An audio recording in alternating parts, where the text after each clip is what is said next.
냇물아 어디로 가니 물어보면 강물 따라서 가고 싶어서 강으로 가고, 강물한테 물어보면 강물아 흘러 어디로 가니? 그러면 넓은 세상 보고 싶어 바다로 간다. 바다를 포기하지 않는 강물처럼 부딪히는 모든 것들을 배우며 사람과 사람의 작은 만남이 모든 변화의 시작임을 응원했던 사람 신영복. 당신이 그립습니다. 신영복 선생님 일주기 추모도서 만남 신영복의 말과 글, 도서출판 돌베개. 똥은 싸고 다니냐? 미치도록 싸고 싶다. 빅동의 추억. 미국 장사랑! 구렁이 똥 이뻤다. 장이 살아야 내 몸이 산다. 혈중 콜레스테롤 개선과 배변 활동에 도움을 주는 건강기능식품입니다. 빅동의 추억. 미궁 장사랑. 지금 검색창에 미궁 장사랑을 검색하세요. 이건 제가 써보니까 효과가 있는 것 같아요. 미 항공우주국 나사에서 우주인들의 비상식량으로 쓴다는 남미 최고의 완전식품 마카 플러스 한국에서 가장 비싸고 귀한 식품이라는 산삼 플러스 거기에 한국인이 좋아하는 녹용까지 일단 이 세 가지를 모두 넣은 제품이 나온 거니까 마카 산삼 녹용. 대박, 좋은 건 다 있네. 031-323-2559 영한네이처 yhnatuRE.com. 맛있어. 너무 맛있어. 와, 아삭거리는 소리 들려? 와, 진짜 맛있다. 이 김치 어디에서 샀어? 김치 어디서 샀냐면 화 뭐? 무슨 김치라고? 그러니까 어디 김치냐면 바로 뜸들이지 말고 빨리. 도대체 어디 김치야? 화통김치. 화통김치라고. 국내산 재료로 100% 자체 생산하는 화끈하게 통하는 화통김치. 얼른 검색해서 사 먹어.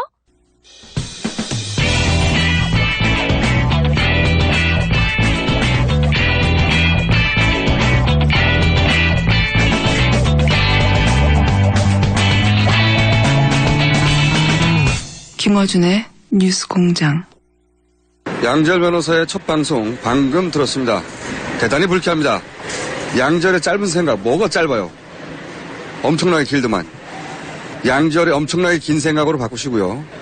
그리고 발음 지나치게 선명합니다. 너무 명료해요. 기분 나쁩니다. 해서 첫 방송에 대한 제 점수는요. 퇴출. 끝.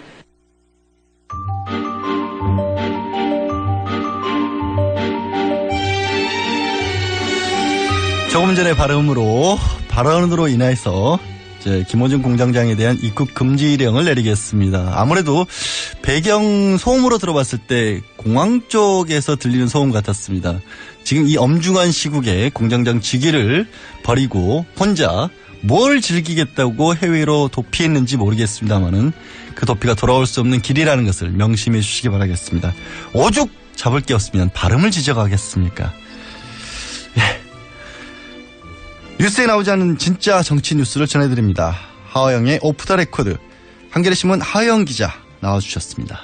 네, 안녕하세요. 네, 안녕하세요. 예. 예. 오늘은 헤어스타일에 신경을 많이 못 쓰셨네요. 아, 예, 실제로 이제 하던 TF를 접고요. 예.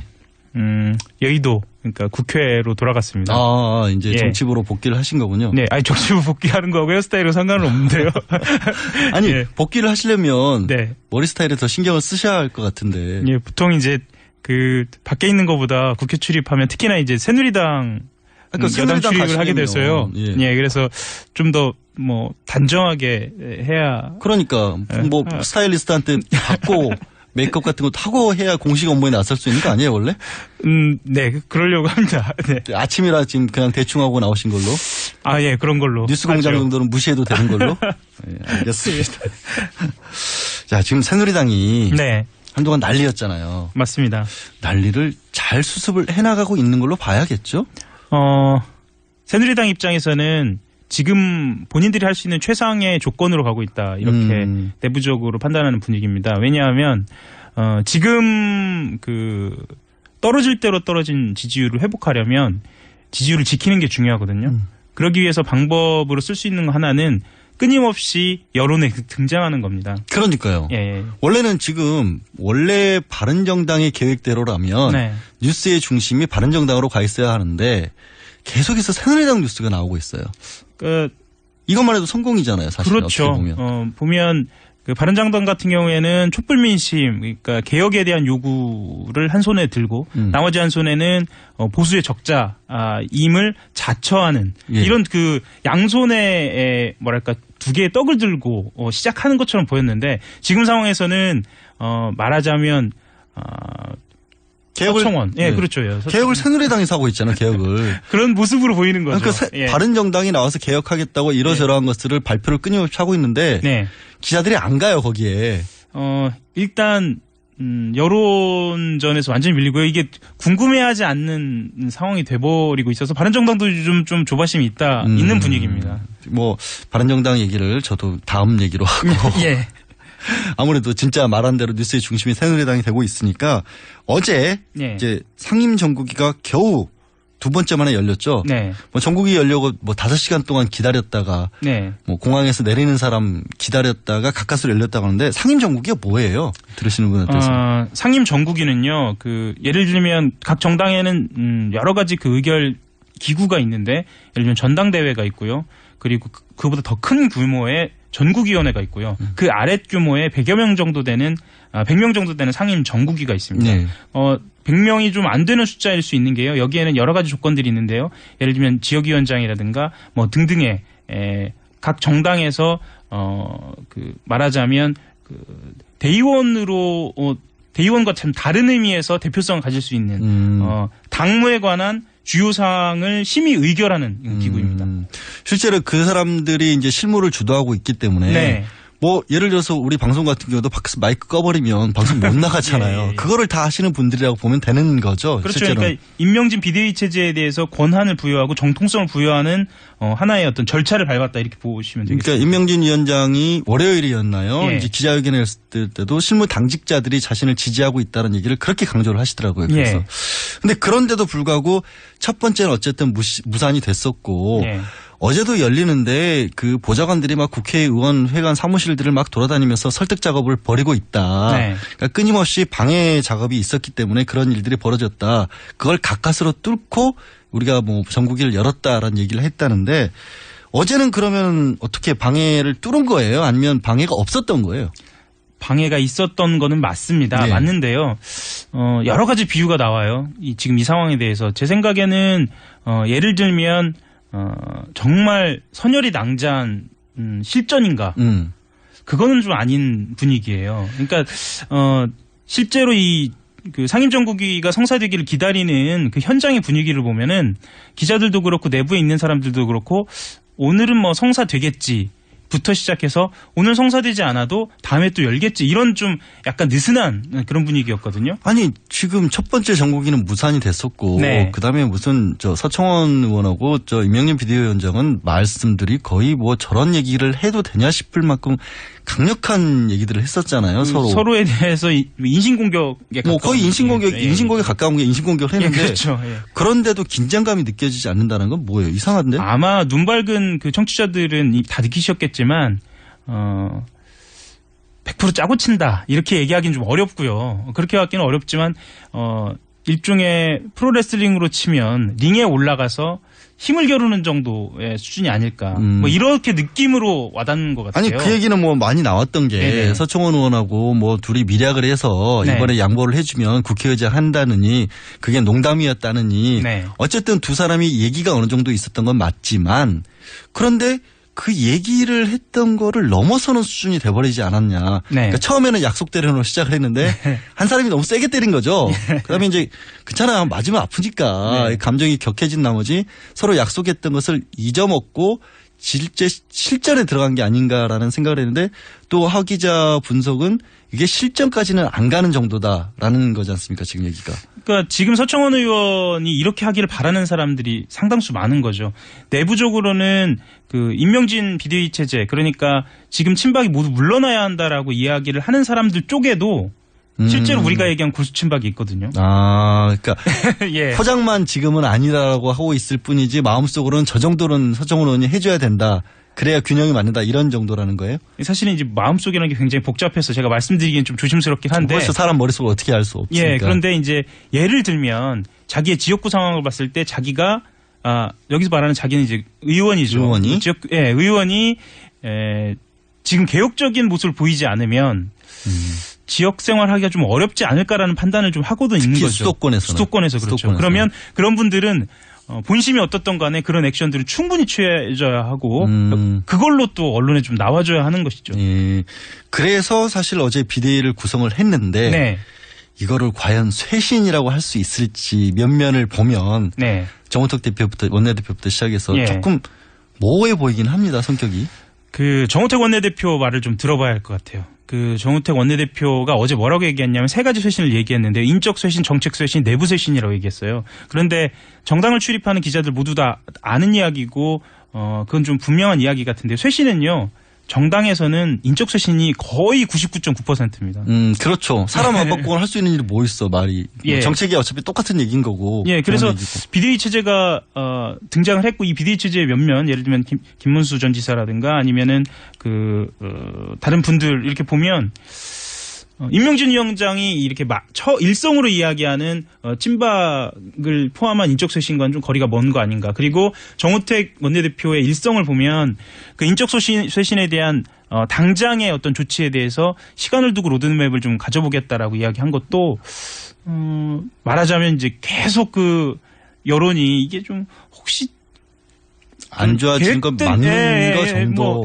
그런 거 아니냐. 결국에는 정말로 싸우는 것은 아니고 여전히 어느 정도 두 사람이 약속했던 것에서 연장선상에서 조금 더 치열해진 정도라는 거로 볼 수도 있다. 예.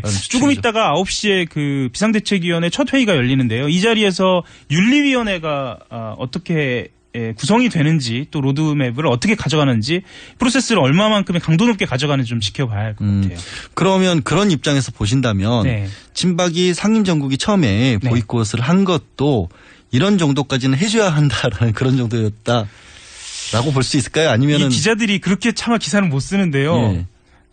사실 어제도 한 5시간 정도 기다렸거든요. 기다리면서 흔히 뻗치기를 하죠. 뻗치기 하면서 별 얘기를 다 하거든요. 그렇죠. 별 얘기를 다 하는데. 오죽 심심하겠어요. 5시간 기다리는데. 예, 사실 서서 밖에서 기다리는 거기 때문에 뭘 다른 걸 할 수 있는 상황이 아니니까 이 정치 상황에 대해서 이야기하고 또 전화 돌리다 보면은 사실 굳이 반복해서 나오는 이 약속 대련이라는 말 또 어느 정도 그러니까 말하자면 서청원 의원이 버티는 데까지 버티고 친박들은 약간 이선으로 물러나는 정도에서 좀 봉합이 되지 않을까. 또 이 과정에서 모양새는 혁신으로 보여지는 것을 의도하는 거 아닐까라는 그런 생각들은 그런 정도를 해줘야 하기 때문에 네. 서청원 의원도 전 대표 같은 경우도 굳이 형사 고소까지 또 하지 않았나. 네. 그 직무정지 가처분 신청도 했었고. 네. 이게 변호사들 먹을거리 챙겨주기 위해서 이렇게 하신 건 아닐 거 아니에요. 그렇죠. 그런데 굉장히 이례적이죠. 어떻게 보면 그러니까. 본인이 본인의 손으로 임명을 했다라고 이야기하는, 그러니까 청구를 했다고 이야기하지 두 분이 않았습니까? 되게 가깝고 하면서요. 골프도 치러 다니시고. 예, 아주 오래된 지인이기도 하고 친분이 높은 걸로 알고 있는데 그래서 더더욱 이건 조금 분위기가 이상하다라는 이야기는 좀 하고 있죠. 그러니까 법률적으로 보면 네. 정치의 자유를 침해했고 탈당을 했기 때문에 강요가 되는 거고 협박도 된다 이런 얘기였는데 네. 서청원 의원을 강요를 한다고 나갈 수 있는 위치에 있지는 않잖아요. 그렇죠. 제가 아무리 김원중 공장장에 대해서 협박을 하고 못 나가게 하고 그래도 김 공장장이 흔들릴 사람입니까? 이럴 경우에는 법적으로도 이게 협박도 안 되는 거거든요. 그런가요? 똑같은 거 아니거든요. 아니 겁을 안 먹잖아요, 그 사람이. 겁먹을 사람은 아니죠. 그러니까 서청원 의원도 임명진 비대위원장이 무슨 얘기를 하는데 흔들릴 사람이 아닌데 무슨 그걸 가지고 형사고소까지 하느냐. 그리고 아마 새누리당 의원들의 다수도 마찬가지일 거고요. 당원들도 마찬가지일 텐데요. 지금의 당의 주인이 누구냐라고 생각을 한다면 사실은 서청원 의원의 탈당은 당의 주인이 없어진다라고 생각을 할 수도 있어요. 그래서 여전히 당의 주인은 서청원 의원이다. 이게 끝까지 버텨야 하는 모멘텀이다. 그러니까 어떤 기회로 우리가 삼아야 한다라고 생각을 하고 있고 본인이 그래서도 더 강하게 발언하고 있는 걸 수도 있겠습니다. 그러면 국민들의 입장에서 봤었을 때는 네. 새누리당을 지지하는 입장에 보수를 지지하는 입장에서 봤었을 때는 이렇게까지 하는 것조차도 만약에 정말로 친박이 물러나기 위한 게 아니라면 네. 그럼 개혁이나 인적쇄신이나 이런 부분들이 다 없는 거잖아요, 사실. 그러니까 어떤 판이 벌어졌을 때 어느 정도의 최대한의 본인이 보여줄 수 있는 것을 보여주면 양보받을 수 있는 게 많거든요. 그러면 만약에 지금 이 상황이면 여론으로 봤을 때는 서청원 의원이 종국에 물러나는 모양새라고 하면 나머지 친박들은 충분히 살아남을 수 있죠. 만약에 애초에 이정현 전 대표나 서청원 의원이 그냥 쉽게 물러났다라고 한다면 실제로 우리가 골수 친박이라고 이야기했던 많은 의원들도 자리를 보존하기가 좀 어렵지 않았을까 이렇게 판단할 것 같습니다. 네. 우리 그 변호사들도 네. 5천만 원 받으려면 1억 청구하거든요. 예. 근데 문제는 뭐냐면 예. 가끔 1억을 청구하게 되면 실제로 내가 1억을 받을 수 있을 거라고 기대하는 심리도 생기는 거죠. 그렇죠. 예. 그래서 1억을 못 받고 5천만 원만 받으면 거기에 실망하는 사람들의 역풍도 있을 수가 있거든요. 새누리당 지도부에서는 그 부분도 좀 고민을 해봐야 할 것 같습니다. 그러니까 정치공학적으로 굉장히 수가 높은 사람들이기 때문에 오히려 자충수를 두는 경우가 많아서요. 그러니까요. 예, 제 예, 말씀이 예. 바로 그 말씀이십니다. 예, 오늘 말씀은 여기까지 듣겠습니다. 예, 지금까지 감사합니다. 한겨레 신문 헤어스타일 전문 기자 하영 기자였습니다. 예, 감사합니다. 출근할 때 보고 싶고 듣고 싶은 게 너무 많죠? 하루 딱 5분. 이제 듣고 싶은 목소리로 사장님처럼 브리핑 받아보세요. 출퇴근하실 때 관심 있는 것만 짧게 요약해서 브리핑해드리는 나만의 음성비서. 27조 브리핑 이어링이 있습니다. 앱스토어에서 이어링을 다운로드하세요. 아주 사소한 것까지 브리핑해드립니다. 나만의 음성비서 27조 브리핑 이어링. 동결건조로 영양소 손실을 최소화한 아로니아 분말 들어보셨어요? 우리 농장 아로니아 분말은 전라북도 김제에서 직접 수확한 100% 국내산 무농약 아로니아로 만들었습니다. 눈에 좋고 피부에 좋고 혈액순환에 좋은 우리 농장 아로니아 분말. 뛰어난 항산화 작용으로 노화를 방지하고 면역력을 높여 건강을 지켜줍니다. 명절 선물로도 아주 좋아요. 네이버에서 우리 농장 아로니아를 검색해보세요. 한글도 남보다 빨리 깨치고 참 똑똑했는데 갈수록 실력이 뒤처지는 것 같아 걱정이에요. 혹시 초등학교 교과서 본 적 있어요? 어려운 어휘가 너무 많아요. 학교에서는 어휘 개념을 하나하나 설명해줄 시간이 정말 부족하잖아요. 그럼 어떡하죠? 내 아이의 어휘만큼은 내가 책임져야죠. 어휘 공부의 정성. 초등어휘 3천, 초등어휘 5천. 검색창에 초등어휘 3천을 쳐보세요.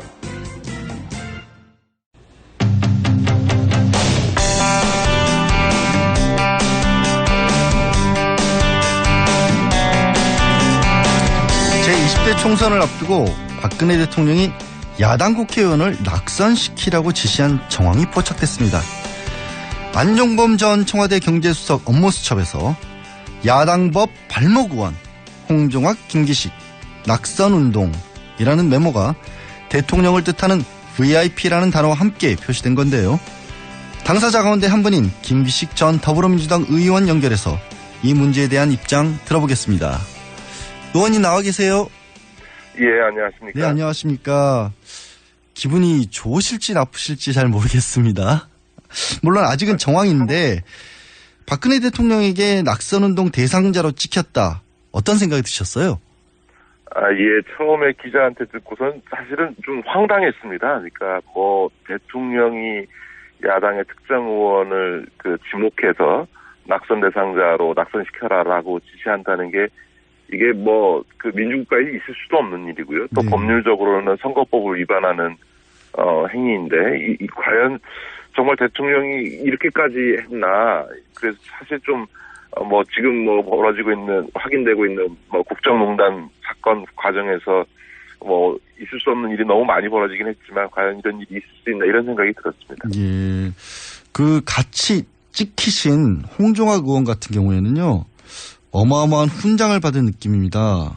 이 의정활동을 봐줘서 고맙습니다. 이런 말씀도 하셨는데 예. 그런 비슷한 생각이 드셨겠죠? 아마 이제 홍종학 의원이나 저나 주로 이제 경제상임위에서 홍종학 의원은 기재위에서 저는 정무위에서 주로 경제 문제, 특히 재벌 문제와 관련해서 활동을 많이 했고 또 입법 관련된 일을 많이 했는데요. 그런 것 때문에 특별히 저와 홍종학 의원을 낙선 대상자로 지목한 것이 아닌가 이런 생각이 좀 듭니다. 예, 그래서 이제 말씀하신 것처럼 메모에는 법 발목 위원이었고 그다음에 이제 김 의원님께서 생각하시기에는 정무위원회 간사로 활동하시면서 재벌 문제에 대해서 거론을 한 게 문제가 된 것 같다. 그렇게 보신 거죠? 그렇죠. 예를 들어서 대통령 입장에서 보면 지난 그 19대 국회에서 대통령에 대한 실명을 거론해서든 아니면 박근혜 정부에 대한 정치적 비판을 했던 의원은 저보다도 오히려 다른 의원들이 많이 있는데요. 저하고 이제 홍정학 의원은 주로 이제 정책 문제 또 경제 문제에 집중을 했기 때문에 그런데 그런 많은 의원 다 내비두고 그 안정범 수석의 업무 수첩에는 낙선 대상자로 지목되는 의원이 저하고 홍정학 의원 빼놓고 지금 없거든요. 구체적으로 유독 유독 저하고 홍정학 의원을 지목했다는 거는 저는 박근혜 대통령 자신도 있지만 그 당시에 이제 박근혜 대통령이 그 최순실 문제로 인해서 재벌 총수들을 연이어 면담하고 있지 않았습니까? 예. 저는 오히려 재벌들이 저와 홍정학 의원에 대한 이야기를 했고 그 이야기를 듣고 아마 낙선 대상자로 지목하지 않았을까. 그러지 않고 대통령 자신으로 놓고 보면 자기를 훨씬 더 강하게 비판해왔던 정치적으로 비판해왔던 이런 의원들 다 두고 저희 재벌 문제에 집중했던 저와 홍정학 의원을 지목한 거는 오히려 재벌들의 민원 사항이 아니었나 이런 생각도 좀 들었습니다. 야, 지금 말씀하신 부분들을 혹시라도 확인할 수 있다라고 한다면 이게 재벌들의 뇌물죄 대가 관계까지도 연결이 될 수도 있을 것 같은데. 네.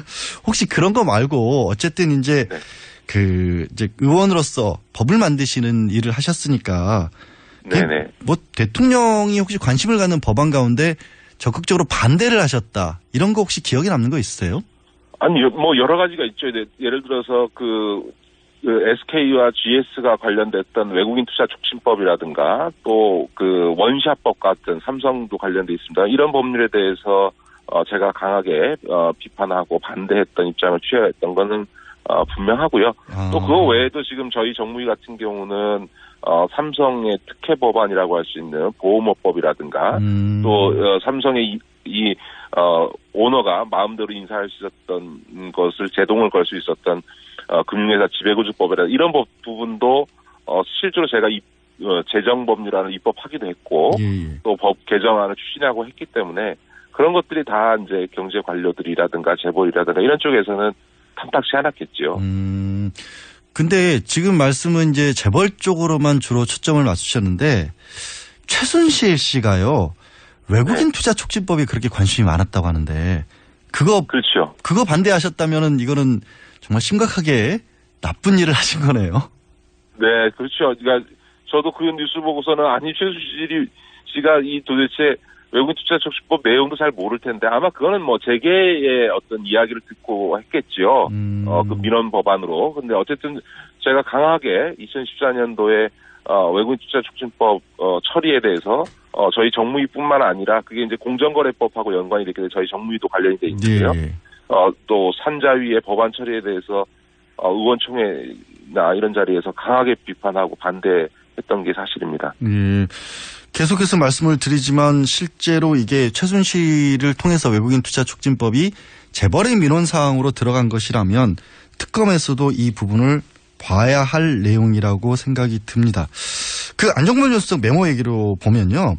메모에 보면 낙선운동, 의원 공격 자료, 정무수석 이런 내용이 등장을 하는데 근데 사실은 이 메모 만들고 나서 나흘 뒤에 이제 의원님께서는 경선에서 탈락을 해서 어떻게 보면 이제 이번 의회는 진출을 못 하시게 된 거잖아요. 그러니까 이게 네네 뭐 실제로는 네네 여러 분들이 그런 얘기를 하시더라고요. 사실은 이제 저나 홍정학 의원이나 비례대표로 활동하면서 이 지역구 재산하는 것에 대해서 마지막까지도 꼭 해야 되나 이런 이제 회의가 있었던 게 사실이긴 합니다만 다만 이제 당에서 명하면 이제 출마하는 것이 당인으로서 맞는 것이었고요. 그 경선도 이제 사실 뭐 제가 원했다기보다는 당에서 한 건데 이제 이 보도가 나가고 나서 많은 분들이 그 당시 경선이 뭐 인지도로 보나 뭐 여러 가지로 볼 때 여론조사 경선이었는데요.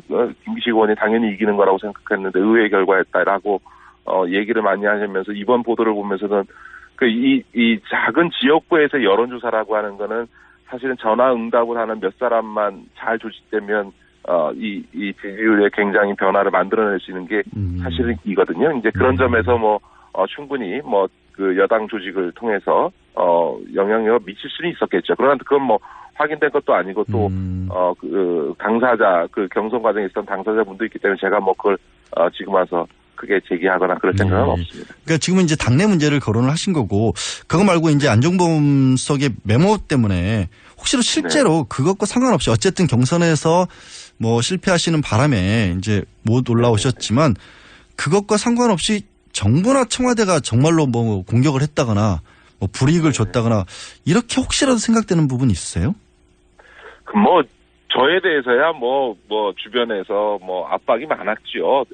그러나 제 스스로가 별로 그런 이제 개혁 입법을 하는 과정에서의 주변의 로비나 압박 이런 것들에 대해서 크게 부담을 느끼지 않기 때문에 제 소신대로 의정 활동을 한 셈이어서 특별히 그런 거에 대해 의식해 보지는 않았습니다. 그러니까 참여연대 출신이시잖아요. 그렇습니다. 사실 재벌 문제나 이런 문제와 관련해서나 정치적인 문제와 관련해서 참여연대에서 오랜 기간 활동하면서 또 보수층이나 재계 비판 공격 또 정치적인 논란도 많이 겪었기 때문에 특별히 이 대통령의 지시로 인해서 특별히 더 크게 부담을 느끼거나 그러지는 않았습니다.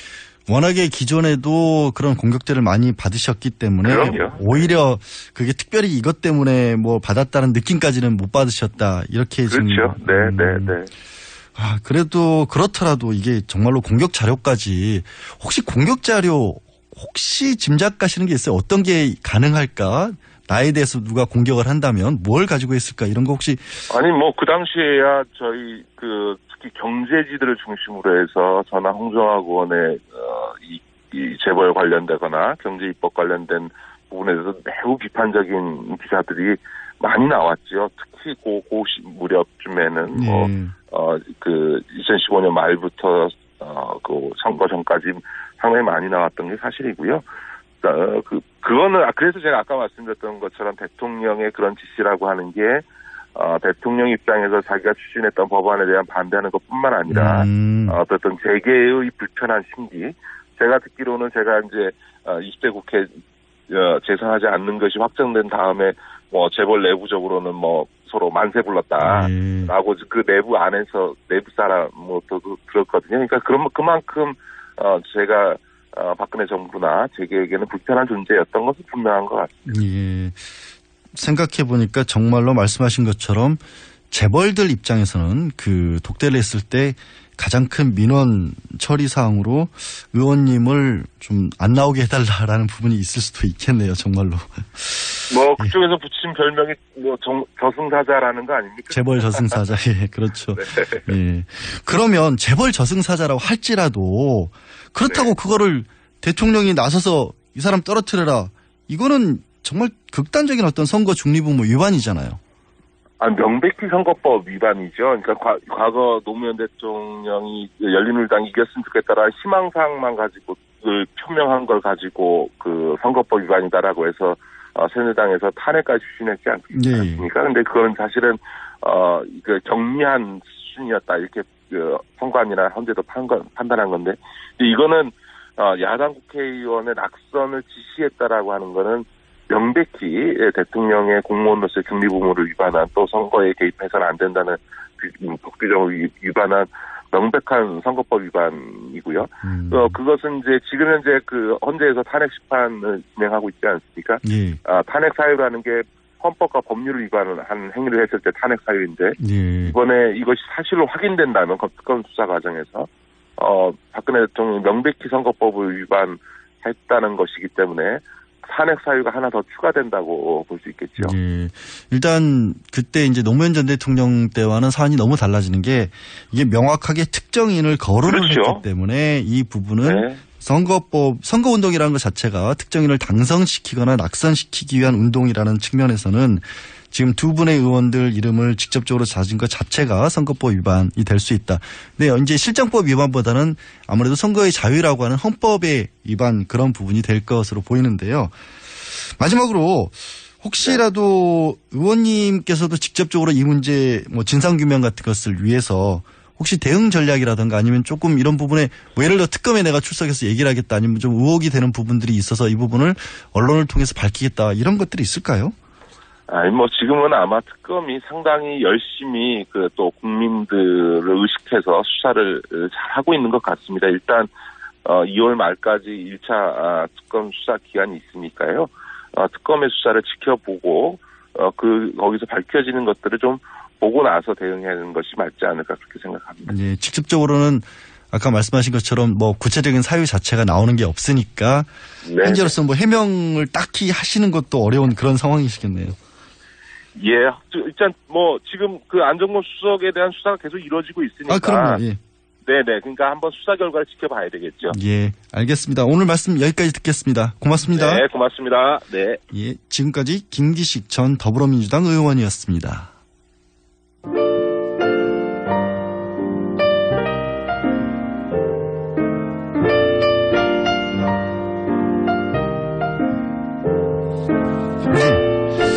우리 뉴스 공장 식구들 문자 소개해드린 시간입니다. 4369번님, 김어준을 소환하라. 국제 인터폴 수배령을 내리면 어떨까요? 이거 그냥 저는 여권 무효화 조치 취해서 못 들어오게 하려고요. 밖에서 작가님들 다 공장장 없다고 좋다고 저보고 쭉 진행하라고. 제 얘기가 아닙니다. 밖에 작가분들 얘기입니다. 3522번님, 시사인 김은지 기자님, 양 변호사님이랑 너무 친한 티 내지 마세요. 공장장이 다음 주 복귀해서 더 괴롭힐지 몰라요. 제 생각에는 공장장이 휴가 가서 제 방송 듣고 있을 것 같지 않습니다. 아마도 아까 들으셨죠? 처음에 인트로 부분이 너무 길었다. 첫 방송 첫 인트로 부분만 듣고 그 다음에 제 발음만 지적을 했었습니다. 안 들을 겁니다. 7211번님, 4대 천왕 양지열 변호사님, 어제 방송 보니까 종편 휩쓸고 다니시대요. 어제 왜 이런 걸 모니터를 하세요? 혹시 김어준 공장장과 뭔가 이렇게 청탁을 받고 하신 거 아닌가요? 걱정스러운데. 예, 지금까지 뉴스공장 불만 접수 AS였습니다.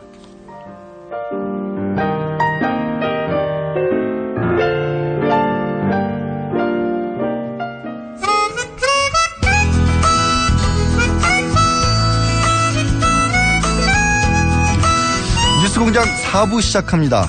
조성주가 간다. 조성주 정의당 전 미래정치센터 소장 자리에 함께했습니다. 어서 오세요. 네, 반갑습니다. 네, 반갑습니다. 이런 자리에서 또 뵙게 되는군요. 예. 네. 오늘은 어떤 얘기 준비해 오셨습니까? 일단 새해인데요. 지금 뭐 대학생들도 그리고 아마 수능이나 여러 가지 마친 고등학생들도 한참 뭐 아르바이트를 많이 하고 있을 시기예요. 네. 1월달이라는 게. 그리고 취업 준비하는 아마 청년들도 지금 뭐 마음을 좀 다잡고 있을 텐데요. 요즘 사실 이 청년들한테 좀 속상한 뉴스가 많이 나오고 있어요. 바로 이름이 많이 알려진 한 대기업 업체에서 아르바이트 노동자들을 비롯해서 심지어 최근에는 정규직들까지 임금 체불을 어마어마한 액수를 한 게 드러나서 노동부에서도 뭐 근로감독에 나섰고 피해자들의 제보가 이어지고 있는 문제를 좀 다뤄보려고 합니다. 바로 이랜드 문제죠. 아, 네. 예. 사실 저도 이렇게 아는 분들이 제일 많이 여쭤보는 것들 중에 하나가 돈을 못 받았다. 일은 열심히 했는데. 네. 근데 그게 너무 소액이니까 뭐 재판을 청구하기도 그렇고.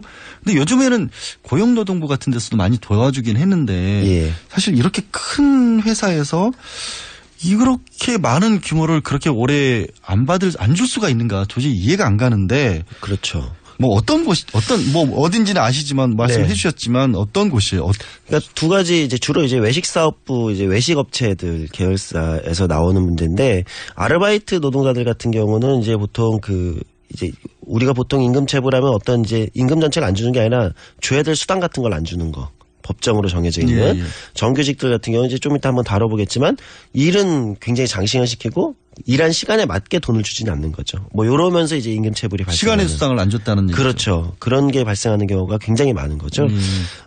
그래서 이게 지금 뭐 노동부 조사는 아르바이트 쪽은 뭐 한 84억 정도가 체불됐다고 나오고 정규직 직원들 임금 체불 문제는 뭐 지금 가늠이 안 될 정도로 이게 뭐 그냥 추산치만 주장하기로는 뭐 몇백억 수준의 달할 수도 있다 이런 얘기까지 나오니까 굉장히 규모가 큰 거죠. 84억이 아르바이트비가 사실 얼마 안 되잖아요. 네. 그거 모아가지고 84억 만들려면 어마어마한 거죠. 얼마나 많은 그 학생들을 어떻게 보면 제대로 지급도 안 하고 했다는 그렇죠. 얘기일지 관련해서 이 문제를 처음부터 제기해온 정의당 이정미 국회의원의 설명을 먼저 들어보시죠.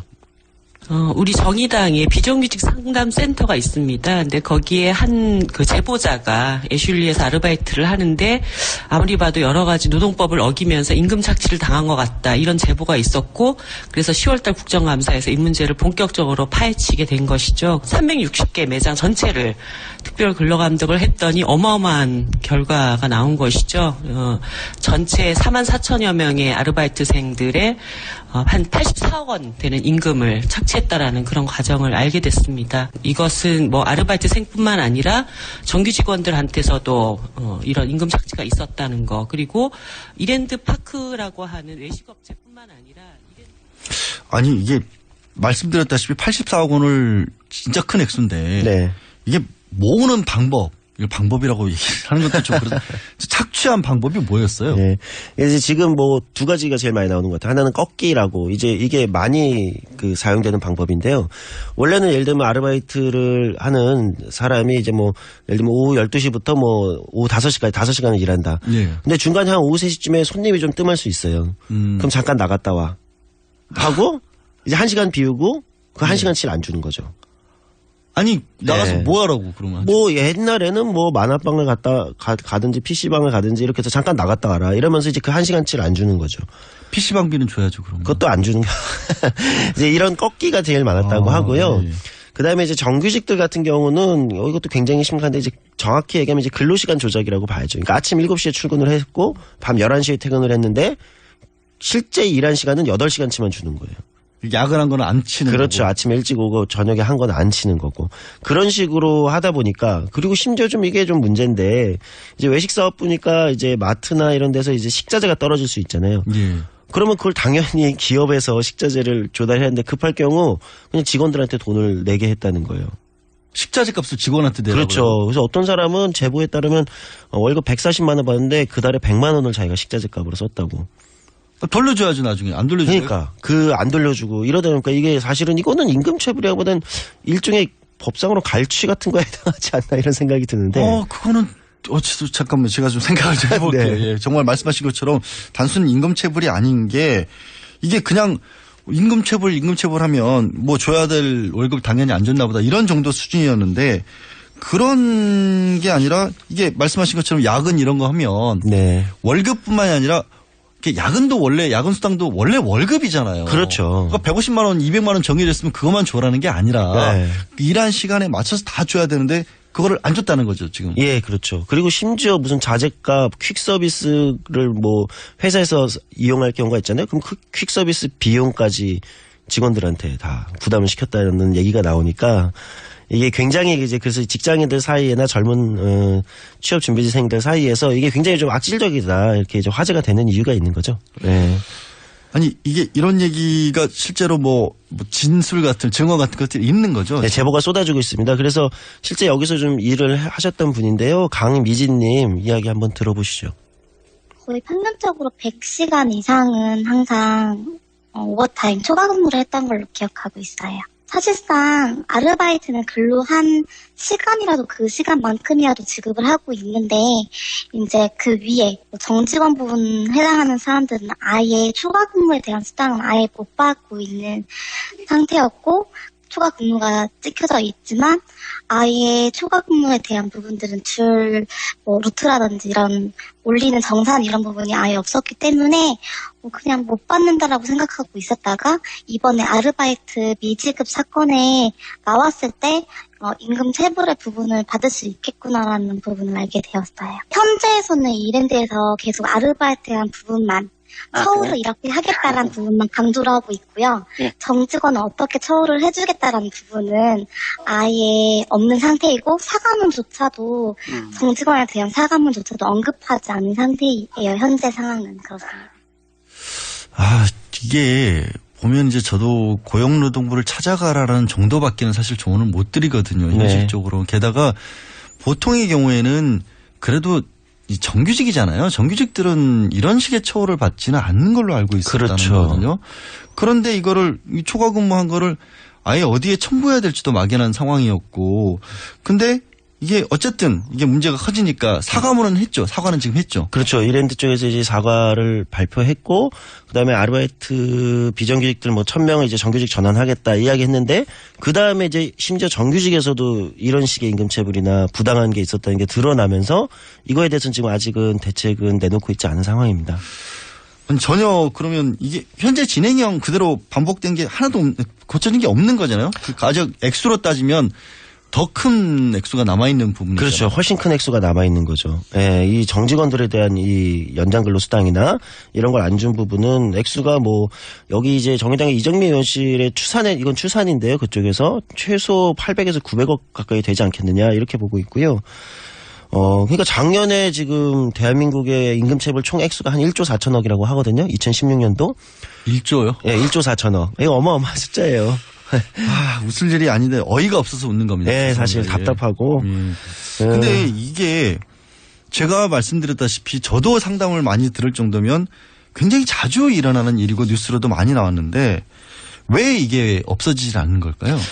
하나는 이게 좀 안타깝지만 이제 본인들이 임금체불을 당했다는 사실도 모르는 경우가 많아요. 모른다. 네, 왜냐하면 이게 이제 일종의 그런데 임금체불이라고 생각하면 나한테 원래 이번 달에 주기로 했던 거 못 받았어요. 뭐 돈이 떼였다. 예. 이렇게 생각하는데 되게 많은 수당들이 있고 일을 한 이제 연장근로라면 연장수당이 있고 휴일에 나오면 휴일수당이 있고 근데 이런 것들 안 주는 것도 다 임금체불이거든요. 그렇죠. 근데 이제 이거를 우리가 근로기준법을 잘 모르다 보니까 일반 시민들이나 이걸 이제 모르는 경우가 많고요.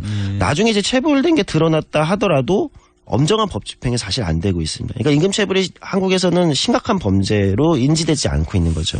범죄가 아니라는 거죠. 예, 그러니까 이제 약간의 과태료만 물고 말다 보니까 체불을 하는 것에 대해서 이제 예를 들면 기업들도 이런 큰 기업들도 예를 들면 별로 심각성을 느끼지 않고 있었다는 거죠. 예, 그러다 보니까 드러나는 거고요. 그래서 이런 특히 이제 최근에 뭐 여러 가지 청년들이 아르바이트 많이 하고 있을 시기인데요. 임금체불 당하지 않게 한 방법이 뭐가 있는지 청년 유니온의 전진희 노동상담 팀장 이야기 한번 들어보시죠. 임금체불 상담이 제일 많이 들어오는데요. 청년 유니온에서도요. 내가 되게 오랫동안 일했는데 그에 맞게 임금이 들어오지 않았구나. 이런 걸 확인하고 그럼 전에 있었던 일했던 것까지 계산하는 과정을 거치게 되죠. 연장근로라던가 야간근로 했을 때 받지 못했던 임금체불이 제일 많이 발생하고요. 최저임금 미달도 여전히 전화로 임금체불에 대한 연락이 들어오는 경우도 많이 있습니다. 근로계약서 작성을 하는 게 가장 좋고요. 그리고서는 내 근로시간 자체를 기록해 놓는 게 중요해요. 그래서 나중에 한 번이라도 좀 내가 일했던 시간이랑 그리고 그것에 맞게 최저임금이랑 이런 시간이 잘 계산되었는지 확인해 보시는 게 좋을 것 같습니다. 이런 방법들을 알려드려도 네. 현실적으로는 이걸 직접 가서 하려면 또 다른 난관들이 있어요. 실제로 해보면. 그렇죠. 네. 근데 그런 것들까지 다 고려를 해서 법이든 제도든 조금 더 쉽게 또 더 실질적인 구제를 할 수 있게 바꾸는 게 사실 그게 빠르잖아요. 그렇죠. 그리고 무엇보다도 잘 지적해 주셨는데요. 애초에 이제 임금체불이 일어나지 않도록 사전에 사실 예방하는 게 정부와 행정 감독기관의 역할이잖아요. 근데 그런 부분이 굉장히 미흡한 거예요. 그러니까 한국이 근로감독관이라고 하는데 노동부에 근로감독관 숫자가 굉장히 적어요. 애초에 그걸 볼 수 있는 사람들 자체가. 산업재 보는 근로감독관까지 합쳐야 뭐 한 1,500명 수준이니까 전국에 뭐 수십만 개, 수백만 개의 이런 사업장들이 있는데 이걸 일일이 다 미리 체크를 못 하는 거죠. 그러니까 이제 일각에서는 근로감독관 숫자를 좀 늘려야 되는 거 아니냐. 그리고 이제 근로감독관의 권한도 좀 강화해야 되는 거 아니냐. 그러니까 뭐 이런 얘기가 신고가 들어가야 겨우겨우 마지못해는 아니고 열심히 하시지만 그래도 워낙 일손 자체가 딸린다 그런 생각을 할 수밖에 없는 거죠. 그렇죠. 그러다 보니까 막 이제 한 건 한 건을 좀 집중해서 보기보다는 이제 빨리빨리 처리하는 이런 게 있는 거죠. 네. 그럼 결국에는 이거 막으려면 어떻게 해야 될까요? 이거 어떤 식으로 예를 들어서 법을 가장 신속하게 지금 현 상황에 맞춰서 바꾼다. 뭐가 있을까요? 두 가지 측면이 있을 것 같아요. 하나는 임금체불에 대한 이제 법의 좀 처벌을 좀 강화하는 건 확실히 필요하다. 네. 한국이 이제 다른 국가들이랑 비교해도 임금체불에 대한 엄정한 법 집행이나 이런 처벌이 좀 약한 편이긴 하거든요. 그다음에 또 하나는 이제 실제 사전 예방, 제가 좀 전에 말씀드렸다시피 일상적인 이제 근로 감독 같은 게 많이 진행되어야 된다 이렇게 생각하는데, 이에 대해서 이제 이거 문제를 다뤘던 이정미 의원도 뭐 이랜드 퇴출법, 이게 이제 가칭 이런 걸 얘기하고 있는데요. 한번 이야기를 들어보시죠. 다른 기업도 우리가 이런 식의 임금 착취를 계속하고 청년들의 열정 페이를 강요한다면 이랜드처럼 될 수밖에 없다라고 하는 그런 경종을 울리는 케이스를 만들어 놔야 된다고 생각을 합니다. 그래서 저희가 이랜드 퇴출법이라는 것을 준비를 하고 있어요. 이랜드 같이 이렇게 지속적으로 고의적이고 악의적으로 임금을 체불하는 기업은 예를 들어 삼진 아웃제 같은 것을 만들어서 3번 걸리면 이제 아웃되는 그런 수준에서의 강력한 처벌이 있어야만이 시정이 가능하다 이런 생각이 듭니다. 그것은 또 국회에서 책임지고 해야 될 몫이다라고 보고 있습니다. 이런 말씀들이 타당성이 있죠. 타당성이 있는데 항상 얘기를 하면 기업하시는 분들은 이게 이런 식으로 엄격하게 하다 보면 기업 운영이 안 된다. 너무 어렵다. 이랜드 같은 경우도 이 문제가 됐던 그 프랜차이즈 식당 같은 경우에는 매출액 같은 것들이 생각보다 높지 않다. 그래서 마치 고통을 같이 감내해야 하는 것처럼 그런 주장들을 좀 하기도 하거든요. 네. 그런데 그런 부분들이 사실은 공감을 하기도 어려울 뿐더러. 그렇죠. 왜냐하면 이게 뭐 만만치 않은 액수고, 우리가 이제 이 노동이라는 것에 대한 가치를 사회에서 어떤 기준으로 보느냐 이게 중요한데, 적어도 일을 했으면 그에 상한의 임금을 그건 당연하죠. 주는 건 너무나 당연한 건데, 이 너무나 당연한 게 이제 예를 들면 그래도 우리도 어렵지 않냐는 시비거리가 된다는 건 좀 슬픈 얘기예요. 그렇게 되면 오히려 자본주의 경제 질서의 아주 기초적인 게 무너지는 거거든요. 사실은 그건 보수적인 이념에도 반하는 거고. 그렇죠. 이분들이 식당 운영하신 건데 그 식당에서 밥 먹고 나서 돈 안 내고 나가는 손님이 내가 지갑이 좀 가벼우니 깎아달라 이런 얘기랑 똑같은 얘기를 하는 거거든요. 예, 그런 거니까 우리가 이제 이런 문제들을 조금 더 냉정하게 그리고 객관적으로 볼 필요가 있겠다 이런 말씀을 드리고요. 당연히 이제 정부나 국회도 좀 더 적극적으로 나서야 되는 문제가 아닐까. 이제 뭐 임금체불 이런 거는 새해마다 매년 우리가 듣는 건 이제 그만해야 되지 않을까요? 이런 것도 필요할 것 같아요. 늘 나오는 얘기지만 기업들에 대해서 징벌적 배상 같은 걸 해야 원천적으로 좀 막을 수 있을 것 같습니다. 예. 네. 오늘 말씀 잘 들었습니다. 네, 감사합니다. 예, 다음 주에도 좋은 취재 부탁드리고요. 지금까지 조성주 정의당 전 미래정치센터 소장이셨습니다. 예, 김어준 공장장은 이틀을 못 넘길 것이다 라고 했습니다만은 이틀은 무사히 넘겼습니다. 그리고 저는 내일도 반드시 다시 돌아오겠습니다. 지금까지 권한대행 양지열이었습니다.